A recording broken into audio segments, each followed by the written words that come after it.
Hello बच्चों, कैसे हैं आप लोग। आशा करते हैं कि आप लोग बहुत अच्छे होंगे। आप लोगों को आपका अपना चैनल लक्ष्मण ग्लोबल स्टडी पर स्वागत है।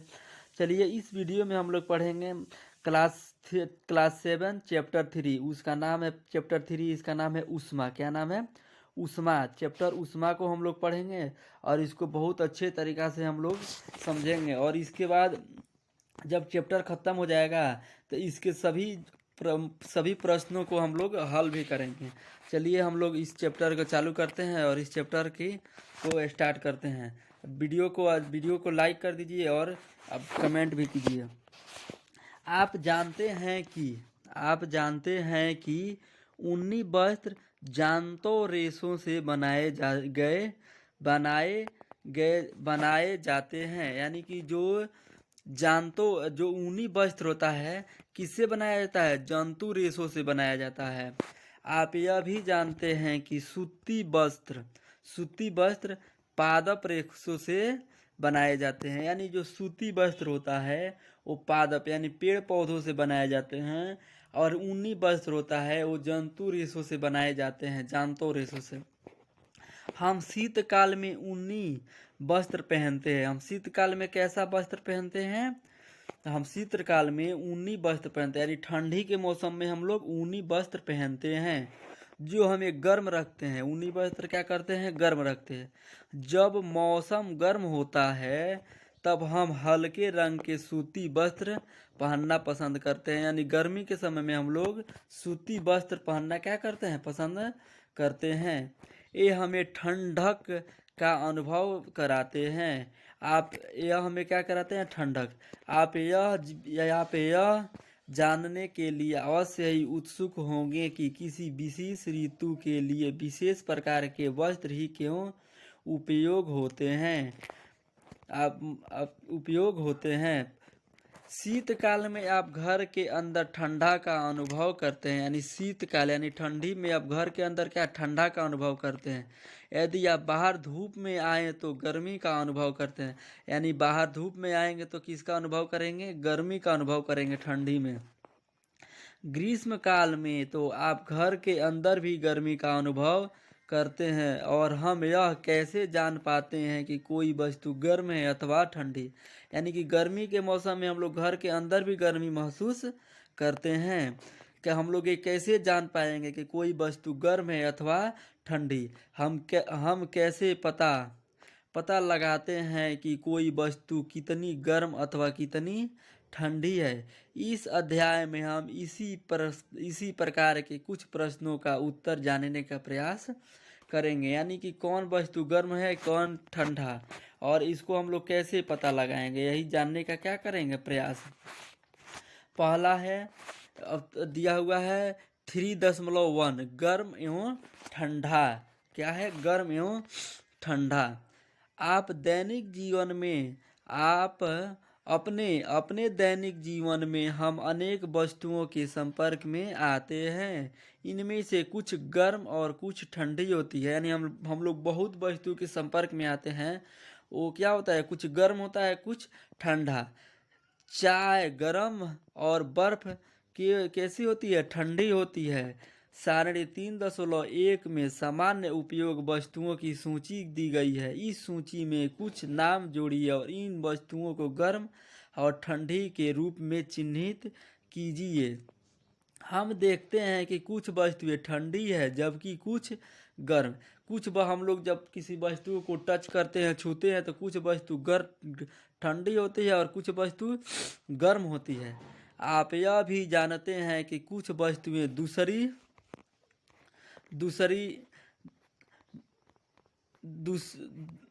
वस्तुओं की अपेक्षा दूसरी वस्तुओं की अपेक्षा कैसी होती है? कुछ दूसरी वस्तुओं की अपेक्षा अधिक गर्म होती है, जबकि कुछ वस्तुएं दूसरी वस्तुओं की अपेक्षा ठंडी होती है।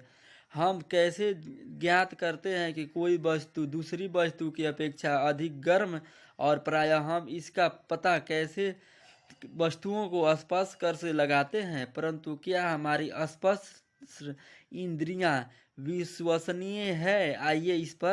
आइए ज्ञात करें। यानी कि हम लोग देखते हैं कि कोई वस्तु गर्म है, कोई वस्तु ठंडी है। जैसे कि अगर हम लोग चाय को छूते हैं तो कैसी होती है, गर्म, और बर्फ़ कैसी होती है, ठंडी होती है।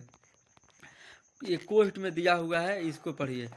आपको परामर्श दिया जाता है कि बहुत अधिक गर्म वस्तुओं को न छुए, यानी कि जो ज़्यादा गर्म वस्तु है उसको न छुए।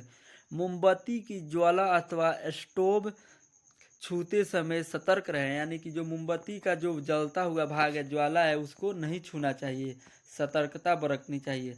चलिए इस सारणी को हम लोग पूरा करते हैं। इसको टिक लगाना है, कौन गर्म है कौन ठंडा है। ये आइसक्रीम, आइसक्रीम कैसी होती है, ठंडी ठंडी होती है। चाय के प्याले में रखी चम्मच, यानी वो कैसा होता है, गर्म हो जाता है। फलों का रस ठंडा होता है। तलने के लिए उपयुक्त किसी बर्तन की हथती, यानी कि जो हम लोग तलते हैं तो उसको पकड़ने वाला होता है, वो कैसा होता है, गर्म होता है। अब चलिए अगला।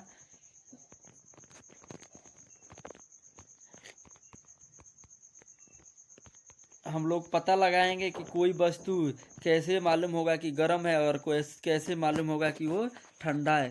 3 पात्र अथवा 3 बर्तन लीजिए, इन पर ABC नामांकित कीजिए।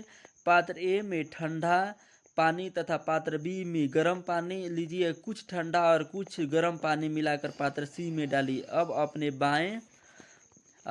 बाएं हाथ, बाम हाथ को पात्र ए में तथा दाहिने हाथ को पात्र बी में डालिए। बाएं हाथ को पात्र ए में डालना है और दाहिने हाथ को पात्र बी में डालना है। दोनों हाथों को 2-3 मिनट तक पात्रों में डुबे रख लीजिए। अब दोनों हाथों को एक साथ पात्र सी में डालिए। क्या दोनों हाथों को एक जैसा अनुभव होता है? सुनिश्चित कीजिए कि पानी इतना गर्म न हो कि आपका हाथ जल जाए। इतना गर्म न रखिए कि हाथ जल जाए। अब बूझो कहता है, मेरा बायां हाथ कहता है कि मग सी में पानी गर्म है, यानी कि जो ठंडा में डाला था जो हाथ, जो वो जब वो दोनों मीडियम वाला में जा रहा है तो कह रहा है कि क्या है, गर्म है। अतः दाहिना हाथ उसी पानी को ठंडा बताता है। मैं क्या निष्कर्ष निकालूं? इसका क्या निष्कर्ष निकालूं? बूझो की उलझन यह दर्शाती है कि यह निश्चित करने के लिए कि कोई वस्तु गर्म या ठंडी हम अपनी स्पर्श इंद्रियों पर विश्वास नहीं कर सकते हैं। यह हमें कभी भी धोखा दे सकते हैं, यानी कि जो हम लोग छू कर जो पता करते हैं तो ये विश्वसनीय नहीं होता है। ये हमें क्या कर सकता है, कभी भी धोखा दे सकता है। तब हम यह कैसे ज्ञात करते हैं कि कोई वस्तु वास्तव में कितनी गर्म है?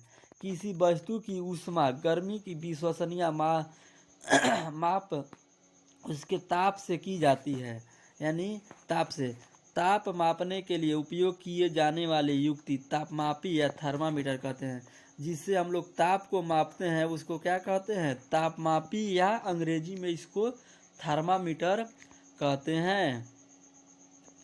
ताप मापन। अब हम लोग देखेंगे ताप, यानी कि किसी ताप को कैसे मापा जाता है।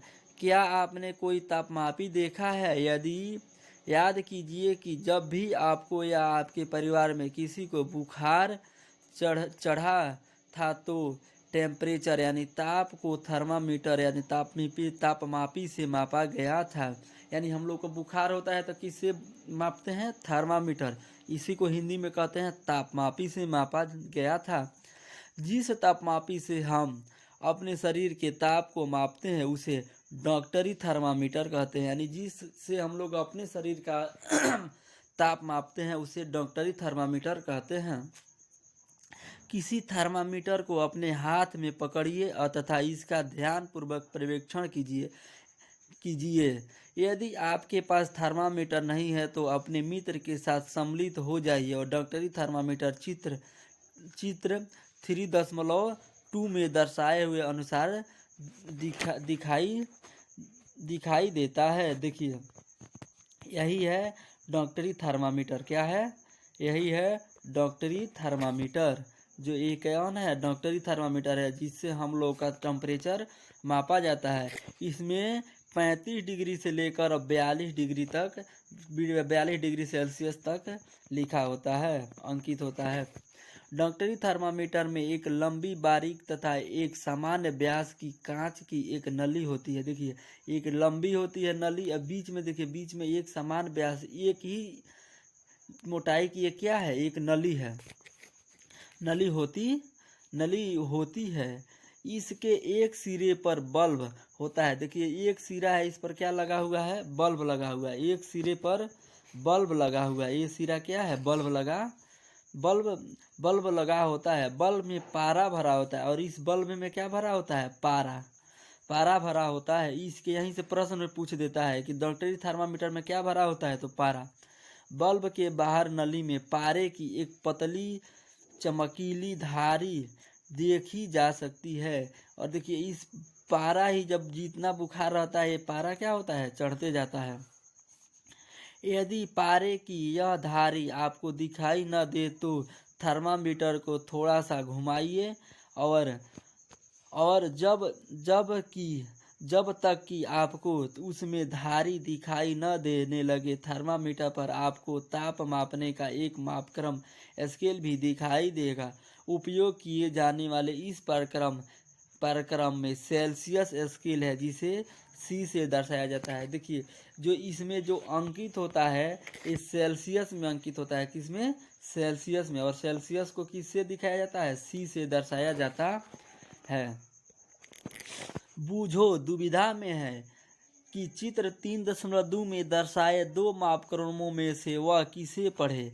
पहेली ने उसे बताया कि भारत में हमने सेल्सियस स्केल को अपनाया है। भारत में कौन सा स्केल अपनाया है, सेल्सियस उपयोग करना चाहिए। दूसरा मापक्रम फ़ारेनहाइट स्केल एफ है, जिसका परिसर 94 से 108 डिग्री तक होता है। इसे पहले प्रयोग किया जाता था। देखिए पहले फ़ारेनहाइट का प्रयोग किया जाता था, पर अब किसका प्रयोग किया जाता है, सेल्सियस का प्रयोग किया जाता है। डॉक्टरी थर्मामीटर में हम 35 डिग्री सेल्सियस से 42 डिग्री सेल्सियस तक के ताप को मापते हैं। यानी कहाँ से कहाँ, 35 से 42 डिग्री सेल्सियस के ताप को मापते हैं। चलिए अब हम लोग डॉक्टरी थर्मामीटर के बारे में पढ़ेंगे। डॉक्टरी थर्मामीटर से ताप मापना, यानी डॉक्टरी थर्मामीटर से कैसे ताप मापते हैं। आइए यह सीखे कि थर्मामीटर को कैसे पढ़ा जाता है। सबसे पहले इसके किन्हीं दो प्रक्रम एक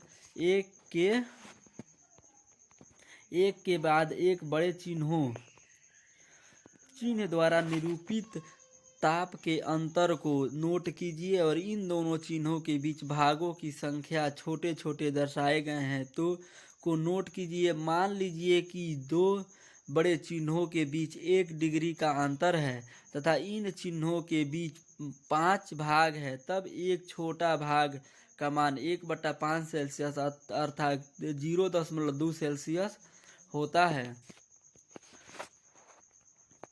उपयोग करने से पहले डॉक्टरी थर्मामीटर को अच्छी प्रकार धो लीजिए। चलिए इसको हम लोग एक बार देख लेते हैं कि कैसे इसका उपयोग हम लोग करते हैं। देखिए यहाँ डॉक्टरी थर्मामीटर दिया हुआ है।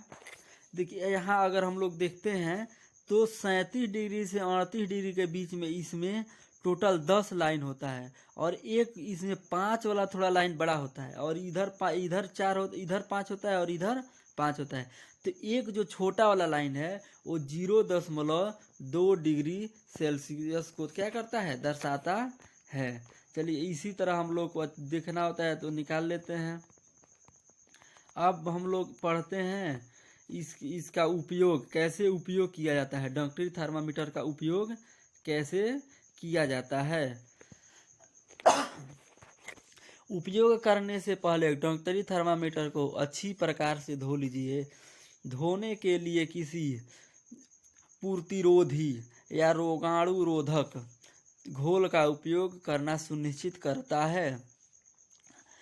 अब इसे अपने हाथ में कस कर पकड़िए और कुछ झटके दीजिए। झटके देने से पारे का तल नीचे आ जाएगा।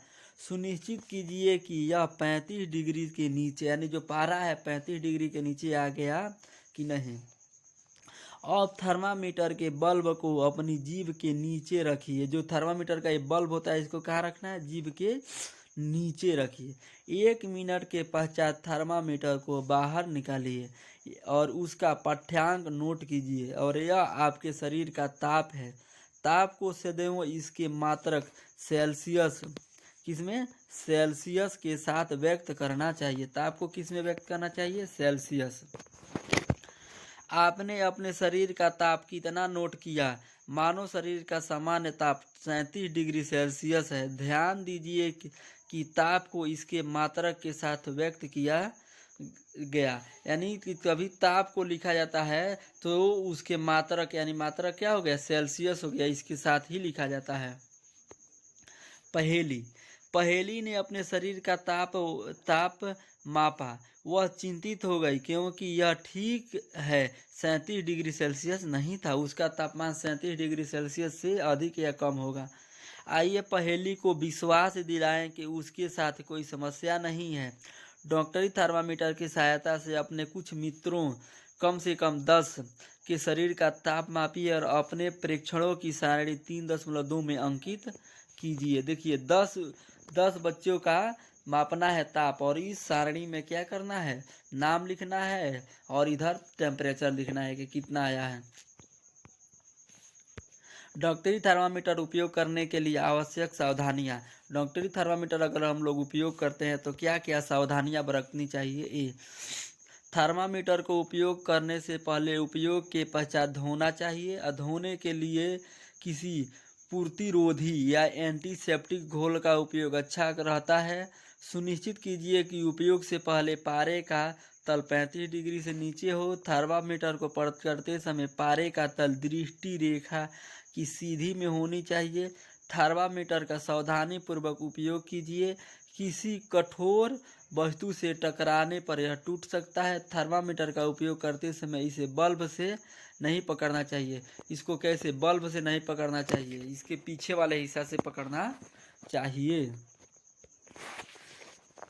कुछ विद्यार्थियों के शरीर के ताप, यहाँ आप लोग को नोट करना है। क्या प्रत्येक विद्यार्थियों के शरीर का ताप 37 डिग्री सेल्सियस है? यह आवश्यक नहीं है कि प्रत्येक व्यक्ति का ताप का सामान्य ताप 37 डिग्री हो। यह कुछ अधिक अथवा कुछ कम भी हो सकता है। वास्तव में इसे हम सामान्य ताप, यानी नॉर्मल टेम्परेचर कहते हैं। वह स्वस्थ व्यक्ति के विशाल समूह के शरीर का औसत ताप हो सकता है। ये या 37 डिग्री से थोड़ा सा अधिक या थोड़ा सा कम भी हो सकता है। बूझो है जानना चाहता है। क्या जानना चाहता है? बूझो के मस्तिष्क में एक नटखट विचार आया। वह डॉक्टरी थर्मामीटर से गर्म दूध का ताप मापना चाहता है। पहेली ने उसे ऐसा करने से रोका। चेतावनी। डॉक्टरी थर्मामीटर का उपयोग मानव शरीर का ताप मापने को छोड़कर किसी अन्य वस्तु का ताप मापने के लिए कभी मत कीजिए। यानी डॉक्टरी थर्मामीटर से सिर्फ मानव का तापमान मापा जाता है, किसी अन्य का नहीं। थर्मामीटर को धूप अथवा आग के पास रखने से बचिए। ऐसा करने से यह टूट सकता है। डॉक्टरी थर्मामीटर को केवल मानव शरीर का ताप मापने के लिए डिजाइन किया गया था। मानव शरीर का ताप सामान्य 35 डिग्री से कम और 42 डिग्री से अधिक नहीं होता है। यही कारण है कि इस थर्मामीटर का परिसर 35 डिग्री से 42 डिग्री सेल्सियस तक होता है। मानव थर्मामीटर का कितना? 35 डिग्री से 42 डिग्री सेल्सियस के बीच अंकित किया जाता है। अब आता है हम लोगों को पढ़ना है प्रयोगशाला थर्मामीटर। कौन सा है? प्रयोगशाला थर्मामीटर। हम अन्य वस्तुओं के ताप कैसे मापते हैं? यानी किसी दूसरे वस्तु का ताप मापना होगा तो हम लोग कैसे मापेंगे? इसके बारे में पढ़ेंगे। हम अन्य वस्तुओं के ताप कैसे मापते हैं? इसके लिए अन्य तापमापी काम में लाते हैं। ऐसा ही एक तापमापी प्रयोगशाला तापमापी है। आपके अध्यापक इस तापमापी को आपको दिखाएंगे। इसे ध्यान से देखिए तथा इससे मापे जा सकने वाले अधिकतम तथा न्यूनतम माप को नोट कीजिए। प्रयोगशाला तापमापी का परिसर प्रायः -10 डिग्री सेल्सियस से 110 डिग्री सेल्सियस होता है। जैसे आपने डॉक्टरी थर्मामीटर में किया था, ठीक उसी प्रकार इस थर्मामीटर के तापमापी के भी किसी सबसे छोटे भाग द्वारा दर्शाए जाने वाले ताप का मान ज्ञात कीजिए। तापमापी द्वारा दर्शाए गए माप को ठीक ठीक पढ़ने के लिए आपको ताप के इस मान की आवश्यकता होगी। विभिन्न प्रयोजनों के लिए विभिन्न प्रकार के तापमापी उपयोग किए जाते हैं, यानी अलग अलग चीज़ के लिए अलग अलग तापमापी का उपयोग किया जाता है। मौसम की रिपोर्ट में दिए गए अधिकतम तथा न्यूनतम तापों की जानकारी देने के लिए अधिकतम न्यूनतम तापमापी का उपयोग किया जाता है, यानी मौसम का तापमान मापने के लिए अधिकतम न्यूनतम तापमापी का उपयोग किया जाता है। देखिए यही जो है, आइए अब देखें कि इस तापमापी का उपयोग कैसे करेंगे। अब इसका तापमापी का उपयोग कैसे करेंगे ये देखना है। जो ये दिया हुआ है ये है प्रयोगशाला तापमापी। ये प्रयोगशालाओं में पाया जाता है। किसी बीकर अथवा मग में नल का थोड़ा सा जल लीजिए। तापमापी को जल में इस प्रकार डुबोइए कि उसका बल्ब को जल में डूबा रहे, लेकिन वह बर्तन की तली अथवा दीवारों को स्पर्श न करे। यानी ऐसे डुबाना है कि वो बर्तन में डूबा रहे पर जो उसका तल है उसमें स्पर्श न करे। तापमापी को जल में ऊर्ध्वाधर रखते हुए इसमें पारे के तल की गति को देखिए, तब तक प्रतीक्षा कीजिए जब तक कि नली में पारे का तल स्थिर न हो जाए। तापमापी का पाठ्यांक नोट कीजिए और यह इस समय जल का तापमाप है। कक्षा में विभिन्न विद्यार्थियों द्वारा मापे गए जल के ताप की तुलना कीजिए। क्या इन मापों में कुछ विभिन्नताएं हैं? संभव कारणों पर चर्चा कीजिए। यानी कि 10-15 विद्यार्थी से मापवाना है और उस पर चर्चा करना है। देखिए यहाँ पर ये है तापमापी लगाया गया है, तो देखिए थोड़ा सा ये बर्तन है इसमें रखा गया है और नीचे टच नहीं होने देना है और किसी भी दीवार में सिर्फ पानी में ही रहे बीचों बीच में। चलिए प्रयोगशाला तापमापी का उपयोग हम लोग कैसे करते हैं इसके बारे में देखें। प्रयोगशाला तापमापी का उपयोग करते समय डॉक्टरी थर्मामीटर का पाठ्यांक लेते समय बरती जाने वाली सभी सावधानियों के अतिरिक्त निम्नलिखित सावधानियां भी बरतनी चाहिए। तापमापी को ऊर्ध्वाधर रखना चाहिए, तिरछा नहीं, यानी एकदम सीधा रखना है, तिरछा नहीं रखना है। तापमापी का बल्ब चारों ओर से उस पदार्थ से घिरा होना चाहिए जिसका ताप मापना है। बल्ब बर्तन की दीवारों से नहीं छूना चाहिए, यानी जो बल्ब है बर्तन की दीवार से नहीं छूना चाहिए। ठीक है। आइए अब और इसके और बूझो का जो असमंजस है क्या है। बूझो को अब समझ में आ गया कि उच्च ताप को मापने के लिए डॉक्टरी थर्मामीटर का उपयोग नहीं करना चाहिए, लेकिन वह अब भी उलझन में है कि क्या प्रयोगशाला तापमापी द्वारा उसके शरीर का ताप मापा जा सकता है। क्या प्रयोगशाला तापमापी द्वारा उसके शरीर का ताप मापा जा सकता है। चलिए आइए इस प्रश्न का उत्तर खोजने का प्रयत्न करते हैं। क्रियाकलाप 3.5 किसी बीकर या मग में थोड़ा सा गर्म जल लीजिए। तापमापी के बल्ब को जल में डुबोइए और पारे के तल के स्थिर होने तक प्रतीक्षा कीजिए। जब पारे का तल स्थिर हो जाए तो ताप नोट कीजिए। अब तापमापी को जल से बाहर निकालिए। ध्यानपूर्वक देखिए कि अब क्या होता है। क्या आप देखते हैं कि जैसे ही तापमापी को जल से बाहर निकालते हैं पारे का तल गिरने लगता है। इसका अर्थ है कि किसी प्रयोगशाला तापमापी द्वारा ताप का पाठ्यांक तभी नोट करना चाहिए जब उस बल्ब का जल या उस वस्तु में रखा है जिसका ताप मापा जाता है। यानी कि अगर तापमापी जो थर्मामीटर का प्रयोग करते हैं तो जिस जल में है वही तुरंत मापना चाहिए। अगर इसको ज़्यादा लेट करते हैं तो उसका पाठ्यांक तुरंत गिरने लगता है। स्मरण कीजिए कि आपने शरीर का ताप मापते समय आपको पाठ्यांक नोट करने के लिए थर्मामीटर को मुंह से बाहर निकालना पड़ता है। क्या तब तक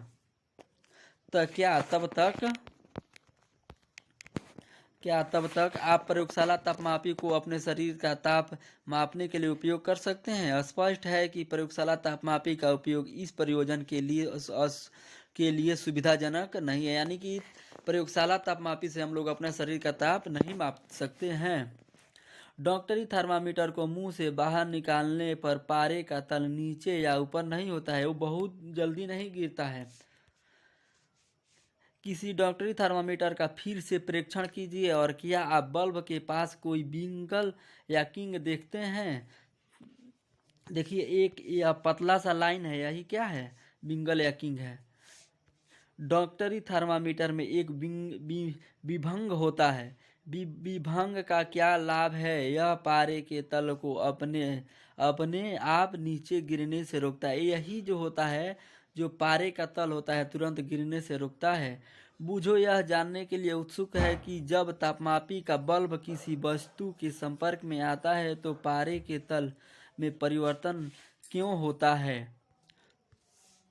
चल तापमापी में पारे के प्रयोग के विषय में अनेक चिंताएं है। पारा एक विषमांत पदार्थ है और यदि तापमापी टूट जाए तो इसका निपटाना अत्यंत कठिन है।